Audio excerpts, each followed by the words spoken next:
everyone, welcome back to English Flow Podcast, where real English comes to life. I'm Emma. And I'm Jake. And today's episode is one you're definitely going to love.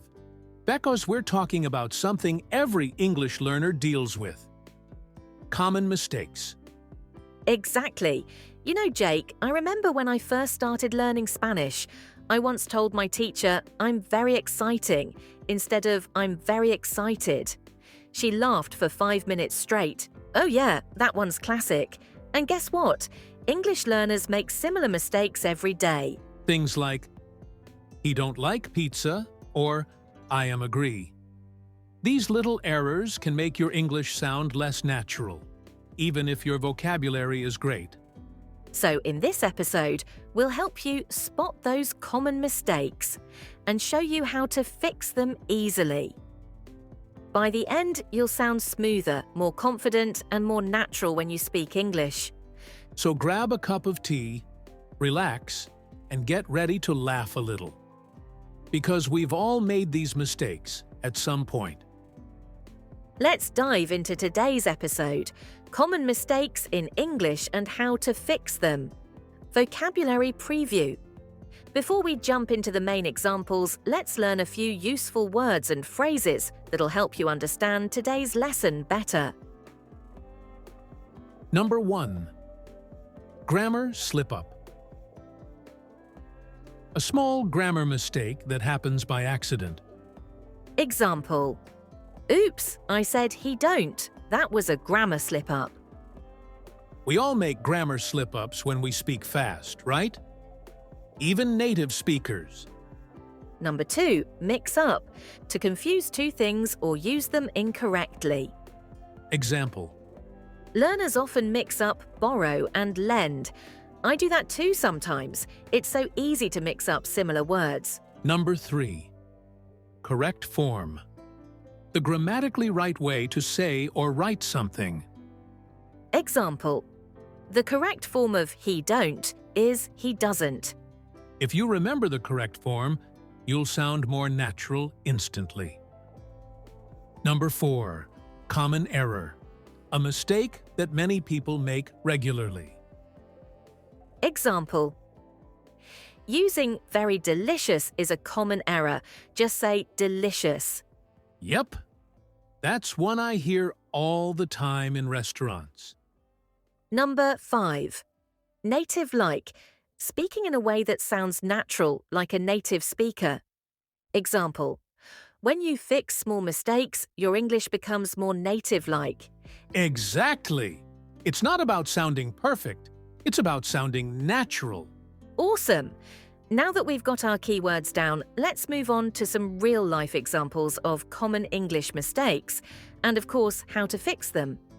For your understanding, we watch a play in which Sophia and Leo talking to each other in coffee shop. Hey Leo, long time no see. How you doing? Hey Sarah, I'm good, thank you. And you? I'm fine too. Oh, by the way, I wanted to tell you, yesterday I didn't go to the gym. I was too tired. Wait, didn't went? You mean didn't go? Oh, right, I always mix that up. So it's didn't go, not didn't went. Got it. Exactly. Because when you use did, the verb goes back to its base form. Go, not went. Okay, I'll remember. Oh, and my friend Anna, she don't like coffee, so I drank alone. She don't? Nope. It's she doesn't like coffee. Ah, another mistake. She doesn't like coffee. Got it. Why English so tricky? It's not tricky. It's just full of rules that don't make sense. Tell me about it. Oh, I almost forgot. I was very boring yesterday. I stayed home all day. Haha, wait. Boring or bored? Bored? Exactly. You feel bored, but something is boring, so you were bored, not boring. Right, because if I say I am boring, that means other people feel bored because of me. Laughs. Haha, exactly. And trust me, you're not boring. Aw, thanks, Leo. Oh, I also wanted to tell you something funny. My friend said, "Let's discuss about the movie." And I was like, that doesn't sound right. You're correct. You don't say discuss about, just discuss. So the correct form is, let's discuss the movie. Got it. I think English teachers need to give medals to students who survive all these rules. True. But honestly, everyone makes these mistakes. The more you notice them, the faster you'll improve. Thanks, Leo. You always make grammar sound less scary. That's what friends are for. Now let's talk about that new coffee flavor. So you listen the conversation of Sarah and Leo. Number 4, language takeaway. That was such a fun conversation. And did you notice how many common mistakes showed up there? Yeah, at least 5 big ones. Let's break them down together and learn from them. Number 1. Didn't went, didn't go. When we use did, the verb always stays in its base form. Example, asterisk dot. I didn't saw Harris wrong. I didn't see Harris correct. So simple, but so easy to forget. Number 2, she don't or she doesn't. For he, she, it, always use doesn't. It's like a tiny rule that makes a big difference. Example, he doesn't know the answer. Number 3, I am boring or I am bored. Oh, I love this one. The difference is about feeling versus causing a feeling. Bored equals how you feel. Boring equals what causes boredom. Example, the movie was boring, so I felt bored. Number 4, discuss about or discuss. Yep, discuss already includes the meaning of about. Example, let's discuss the plan, not discuss about the plan. See? Once you notice these small differences, your English starts sounding more accurate and a lot more confident. Exactly. And here's a little tip. Don't feel bad if you make these mistakes. Even advanced learners mix them up sometimes. The key is to listen carefully and repeat the correct form until it feels natural. All right, let's move to our next section. How to sound even more native-like when speaking English. Number 5, fluency builder. Okay, let's talk about how to sound natural in real conversations. Sometimes, learners use English that's grammatically correct, but sounds too formal or textbook. Exactly. So here are some examples of basic versus natural English you can practice right away. Example 1. Basic, I am very sorry for being late. Natural. Sorry I'm late. Both are correct, but the second one sounds way more casual and real. Example 2. Basic. I did not understand. Natural. I didn't get it.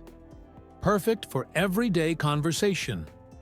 Didn't get it sounds friendly and quick. Example 3. Basic, it is not my problem. Natural. That's not my thing. That's not on me. These sound more natural depending on the situation, and less rude, too. Example 4. Basic, I am very happy today. Natural, I'm so happy today. I'm feeling great. A little emotion and tone can make your English sound full of life. Remember, fluency is not just grammar. It's rhythm, tone, and confidence. If you combine correct grammar and natural expressions, you'll sound amazing. Exactly. Practice these small swaps daily and you'll see your confidence grow fast. Let's wrap up the conversation. And that's a wrap for today's episode. Common mistakes in English and how to fix them. We talked about grammar slip-ups, like didn't went, she don't, and discuss about, and how small changes can make your English clear and confident. We also learned how to sound more natural with real-life phrases, like saying, sorry I'm late, instead of, I am very sorry for being late. Remember, everyone makes mistakes. What matters is learning from them and improving one step at a time. Exactly. So keep listening, keep practicing, and keep flowing with English, See you next time on English Flow Podcast. where real English comes to life.